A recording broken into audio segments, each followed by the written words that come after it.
Bakı Əl-Əvivi İranın Azərbaycanlıların yaşadığı bölgələrə zərbə endirməməyə çağırıb.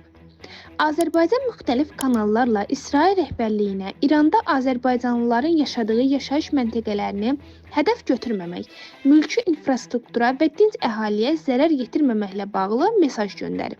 Xatırladaq ki, 13 iyun səhər saatlarında İsrail İrana hərbi hava zərbələri endirib. Zərbələr nəticəsində çoxlu sayda yüksək səviyyəli hərbiçi, o cümlədən İran Silahlı Qüvvələri Baş Qərargah rəisi Məhəmməd Baqeri, İran İslam İnqilabı Keşikçilər Korpusu Sepah Baş Komandanı Hüseyn Salami, Xatəm Əl-Ənbiya qərargahının komutanı Qulaməli Rəşid, 6 nüvə alimi və yüksək vəzifəli şəxslər ölüb. Elə həmin günün axşamı İran həqiqi vəd 3 əməliyyatı ilə İsrailə cavab verib.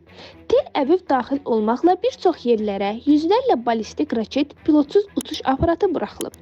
Bu da mülki itkilərə və geniş miqyaslı dağıntılara yol açıb. Sonda Media TV Az Media qrupu xatırladır ki, bu barədə Trend məlumatlı mənbəyə istinadən xəbər yayıb.